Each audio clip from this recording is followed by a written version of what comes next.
চলমান রাজনীতির সংকটগুলো উঠে এসেছে। সালাম ভাইয়ের দুটো পরিচয় আমার কাছে খুব প্রধান। একটা হচ্ছে উনি বীর মুক্তিযোদ্ধা, দ্বিতীয়ত উনি সমাজ সংস্কার এবং রাষ্ট্র গঠনের জন্য উনি তার জীবনকে উৎসর্গ করেছেন। মুক্তিযুদ্ধ এমন একটা সংগ্রামের নাম যেটা করার সুযোগ সবার জীবনে আসে না, এবং সুযোগ আসলেও সবাই সেখানে অংশগ্রহণ করার সাহস বা যোগ্যতা রাখে না।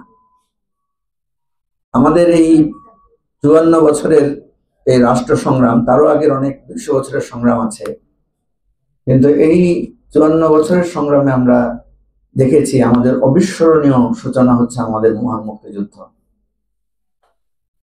যেখানে অনেকেই যুদ্ধে গিয়েছেন, অনেকে যুদ্ধের সক্ষমতা থাকা সত্ত্বেও যান নাই, আবার অনেকে পাকিস্তানের স্বৈর শাসকদের বিরুদ্ধে সংগ্রামের সাথী হয়েও মুক্তিযুদ্ধকালীন সময় এসে আবার স্বৈর শাসকদের সহযাত্রী হয়েছেন। যেমনি ভাবে আমরা বিগত আন্দোলনে দেখেছি যে আমাদের অনেক সাথীরা আমাদের রেস থেকে সরে পড়েছেন। এমন এমন লোকদেরকে রেস থেকে সরে পড়তে দেখেছি যারা আবার মুক্তিযুদ্ধের সংগ্রামও করেছেন। আপনারা সবাই জানেন, সবার পরিচিতদের একজন নাম বললে সবাই বুঝে ফেলবেন, জেনারেল ইব্রাহিম সাহেব। উনি আমাদের সাথে সংগ্রামের সাথী ছিলেন লম্বা সময় ধরে, কিন্তু শেষ মুহূর্তে এসে দম হারিয়ে ফেলেছেন এবং নাটকীয় ভাবে উনি মানে ফেসিবাদের এমপিত্ব গ্রহণ করেছেন অত্যন্ত লজ্জাজনক এবং নোংরা ভাবে, এবং ইতিহাস আজকে তাকে ভুলে যেতে বসেছে। প্রিয় ভাই ও বন্ধুগণ, সালাম ভাই সেরকম একজন মানুষ যিনি শুধু এই রাষ্ট্রের স্বাধীনতার জন্য সংগ্রাম করেন নাই, ওরকম মুক্তিযোদ্ধারা যারা সুবিধাবাদী ছিলেন তাদের কাতারেও সামিল হন নাই, বরং নিজের সর্বস্ব বিলিয়ে সংগ্রাম করেছেন। ফলে আজকে সালাম ভাই হয়ে উঠেছেন আমাদের জন্য একজন পথ প্রদর্শক। তাকে নিয়ে আমরা আলোচনা করছি, তার জীবন থেকে আমরা শিখছি, এবং আমাদের জীবনের প্রত্যেক পরতে পরতে আমরা তার উপস্থিতিকে মূল্যায়ন করব এবং গুরুত্ব দিব। এটাই জীবনের সার্থকতা, এবং আমরা চেষ্টা করব নিজের জীবনে এক একজন আব্দুল সালাম হয়ে ওঠার জন্য। যে প্রসঙ্গগুলো আলোচনা হচ্ছে এখন সবচাইতে বেশি, সেটা হলো এত বড় অর্জন আমরা করলাম, এতগুলো প্রাণের বিনিময়, এত রক্তের দান। 1 বছর যেতে না যেতেই আমাদের মধ্যে আশঙ্কা, আমাদের মধ্যে একটা ভয় বা আমাদের মধ্যে একটা দ্বিধা তৈরি হয়েছে, আমাদের রক্তটা বৃথা যাবে কিনা, বা আমাদের এই জীবন দানটা কেবলই একটা ক্ষমতার পরিবর্তন কিনা, কেবলই একটা রেজিম চেঞ্জ কিনা, নাকি ভিন্ন কিছু। আমাদের মুক্তিযুদ্ধের খুব অল্প সময় পরে আমরা দেখলাম আমরা বিভক্ত হয়ে গিয়েছিলাম। যিনি আমাদের ঐক্যের কেন্দ্র ছিলেন শেখ মুজিবুর রহমান, তিনি আমাদেরকে বিভক্ত করেছেন, তিনি স্বৈরশাসন ফিরিয়ে এনেছেন, তিনি সংবাদপত্রের কণ্ঠরোধ করেছেন, তিনি গণতন্ত্রের টুটি চেপে ধরেছিলেন। আজকে কেন যেন মনে হচ্ছে ইতিহাস কি আমরাও সেই জায়গায় যাচ্ছি। আজকে প্রফেসর ইউনূস আমাদের জাতীয় ঐক্যের কেন্দ্রবিন্দু। আমি যদি এভাবে রিলেট করার চেষ্টা করি, যে যাকে আমরা ডান বাম উত্তর দক্ষিণ সবাই মিলে একজনের কথায় আমরা এক কবিতার ছন্দে আমরা মহাবিষ্ট হয়ে একটা স্বপ্ন দেখেছিলাম, তিনি আজকে আমাদের কাছে নানা প্রশ্ন বানে আমরা তাকে জর্জরিত করছি, তার সম্পর্কে প্রশ্ন তুলছি, তার কাছ থেকে প্রাপ্তি অপ্রাপ্তির হিসাব মিলাচ্ছি, তাকে সমালোচনা করে তাকে সঠিক পথে রাখার জন্য আমরা সবাই মিলে চেষ্টা করছি। দেখেন, এখনো সেই রেকর্ড গুলো পাওয়া যাবে খুঁজলে, আজ থেকে 2 বছর 3 বছর আগে, 1.5 বছর আগে যে কথাগুলো আমরা শেখ হাসিনাকে বলেছিলাম। আমরা যারা এই মাঝামাঝি রাজনৈতিক দলের সদস্য, আমরা 2 পক্ষকেই বলেছিলাম। আমার এখন স্পষ্ট মনে পড়ে শেখ হাসিনাকে উদ্দেশ্য করে আমরা বলেছিলাম, আপনি গণতন্ত্রের পথে ফিরে আসেন, আপনার হয়তো সাময়িক পরাজয় ঘটবে, কিন্তু আপনি ফ্যাসিবাদের অতল গহ্বরে তলিয়ে যাবেন না। আমরা আহ্বান করেছিলাম একটা নির্বাচন দেন, আমরা আহ্বান করেছিলাম আমাদের কথা বলার স্বাধীনতাকে একেবারে খর্ব করে দিয়েন না। কিন্তু তিনি আমাদের কথা শোনেন না। আমরা সতর্ক করেছিলাম যে একদিন আপনাকে পালিয়ে যেতে হবে। তিনি উপহাস করে বলেছিলেন, শেখ হাসিনা পালান না। আমরা কত সৌভাগ্যবান, আমাদের জীবনে আমরা ইতিহাসের সত্যতার সাক্ষ্য নিজের চোখে আমরা দেখতে পেরেছি। ঠিক একইভাবে 15 বছর ধরে অধিকারের সংগ্রামে জর্জরিত বিএনপিকেও আমরা অনুরোধ করেছিলাম যে আপনারা অধিকারের প্রশ্নে একটা জাতীয় ঐক্য গড়ে তোলেন। মনে আছে কিনা, মানে আমাদের এখানে সব সিনিয়র নেতারা আছেন, ওনাদের মনে থাকার কথা, আমরা বহুবার আহ্বান করেছিলাম যে দলীয় স্লোগানগুলো বাদ দিয়ে আমরা অধিকারের স্লোগানে একতাবদ্ধ হতে পারি কিনা। এমনও অনুরোধ করেছিলাম যে 3 মাসের জন্য আমাদের দলীয় স্লোগানগুলো বন্ধ করে আমরা এমন কিছু স্লোগান দিতে পারি কিনা যেগুলো আমাদের সবাইকে একতাবদ্ধ করবে। কারণ বিএনপি যখন স্লোগান দেয় চোর চোর ভোট চোর, শেখ হাসিনা ভোট চোর, তখন আমরা দেখি আমরাও একই সাথে স্লোগান দিয়ে উঠি। কিন্তু যখন বলে জি ইয়া খালেদা, তখন আমাদের কণ্ঠটা বন্ধ হয়ে যায়, কারণ ওই স্লোগানের সাথে তো আমি একমত না। সেটা তো একটা দলীয় স্লোগান।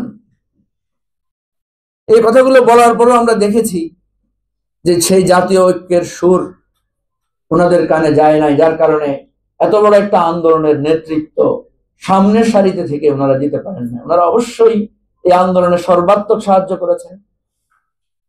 রাজনৈতিকভাবে বিএনপি, জামাত এবং অন্যান্য রাজনৈতিক দলের অনেক অপরিসীম অবদান আছে, কিন্তু নেতৃত্বের সামনে দাঁড়িয়ে সেই নেতৃত্ব দেওয়ার সৌভাগ্যটুকু বা সম্মানটুকু তারা অর্জন করতে পারেন নাই। দেখেন 24-এ আমাদের স্লোগান কি ছিল? খুবই সিম্পল, বুকের ভেতর ভীষণ ঝড়, বুক পেতেছি গুলি কর। অত্যন্ত স্লোগান, লাখো শহীদের রক্তে কেনা দেশটা কারো বাপের না।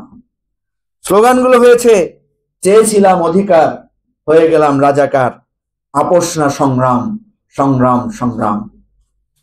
এই স্লোগানগুলো তো এখন আমাদের কানে বাজে, এবং এই স্লোগানে আমরা সবাই একাকার হয়ে গিয়েছিলাম। আমাদের কোনো দলীয় পরিচয় ছিল না। মনের অজান্তেই দলের স্লোগান আমাদের হৃদয় থেকে হারিয়ে গিয়েছিল, আর মনের অলক্ষ্যেই স্বৈরাচারের বিরুদ্ধে, ফ্যাসিবাদের বিরুদ্ধে আমরা এক কাতারে সামিল হয়ে গিয়েছিলাম। কিন্তু 24-এর পর ইতিহাসের সেই দুর্ভাগ্যের পুনরাবৃত্তি, যারাই সংগ্রামের ডাক দেন তারাই সর্বপ্রথম বিভেদের সূচনা করেন। যারাই ঐক্যবদ্ধতার স্বপ্ন দেখান তারাই বিচ্ছেদের বিউগল বাজিয়ে আমাদের মনে এক ক্ষত তৈরি করেন, যেটা হয়েছে। আমরা দেখলাম চোখের সামনে বিএনপি, জামাত, এনসিপি, নাগরিক কমিটি, বৈষম্য বিরোধী ছাত্র আন্দোলন, আমরা আবার আগের জায়গায় ফিরে এলাম, আবার দলীয় স্লোগানে ফিরে এলাম, আবার নিজের সেই হীন স্বার্থ চিন্তায় আমরা বিচ্ছেদ হয়ে গেলাম। ইতিহাস যখন লেখা হবে 2 বছর 5 বছর পর, তখন এগুলো এভাবেই লেখা হবে, আমাদের এই ব্যর্থতাগুলা এভাবেই উঠে আসবে, এবং সেখানে আমাদেরকে দায়ী করা হবে যে আমরা কেন পারলাম না। প্রিয় ভাই বন্ধুগণ, মানে একটা সামগ্রিক ব্যর্থতা, সামগ্রিক উত্তেজনা, সামগ্রিক আমাদের মধ্যে এই আলোচনাটাকে সামগ্রিকভাবে এই জন্যই করতে চাই, কারণ আজকে আমরা দেখছি, আমরা যখন প্রফেসর ইউনূসের সমালোচনা করছি, প্রফেসর ইউনূসের সমালোচনার মৌলিক কয়েকটি জায়গা আছে। উনি আমাদের ঐক্যবদ্ধ রাখতে পারেন নাই, উনি রাজনৈতিক দলগুলোকে উনি পরোক্ষ বা প্রত্যক্ষভাবে বা অজান্তে উনি বিভক্ত করেছেন। আর যেই জিনিসটি আমাদেরকে সুন্দর একটা রূপরেখা দিতে পারতেন, উনি আমাদেরকে একটা সুন্দর রূপরেখা দিতে পারতেন সংস্কার, বিচার এবং নির্বাচনের।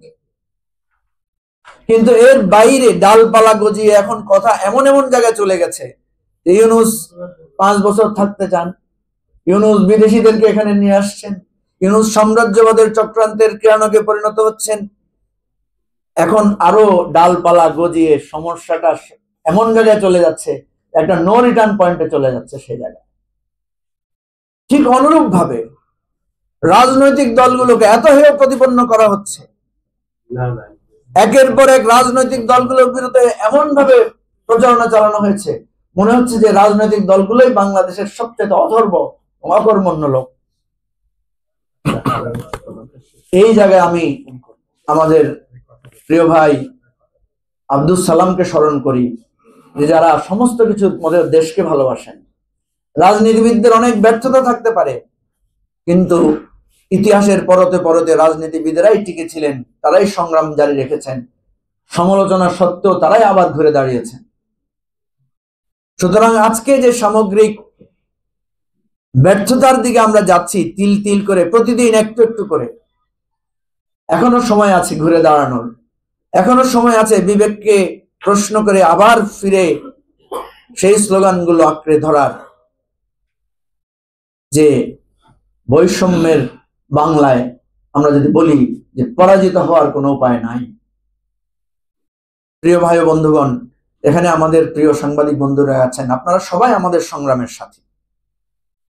ওই উত্তপ্ত রাজপথে গুলির আওয়াজে, বোমার অন্ধকার ঢেকে যাওয়া ছায়ার মধ্যেও আমরা আপনাদের পদস্পর্শ পেয়েছি, আপনাদের ভালোবাসা পেয়েছি, আপনাদের আহ্বানে, আপনাদের স্পর্শে আমাদের মিন মিন কণ্ঠগুলো মানুষের সামনে তুলে ধরতে পেরেছি।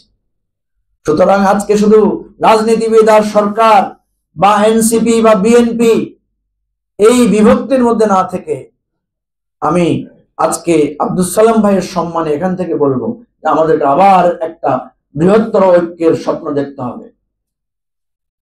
সমালোচনার পাশাপাশি ঐক্যবদ্ধতার মালা কিভাবে গাঁথতে হয় সেরকম একটা পরিকল্পনা আমাদের করতে হবে। তাহলে আব্দুল সালামের জীবন স্মরণ করা, তার জীবন আলোচনা করা, তার জন্য প্রার্থনা করা আমাদের সফল হবে। আসুন আমরা সেই একটা পর্যালোচনা, আত্মপর্যালোচনা এবং আত্মসংশোধনের পথে একটা জাতীয় মুক্তির পথ আমরা খুঁজি। সবাইকে ধন্যবাদ। আসসালামু আলাইকুম।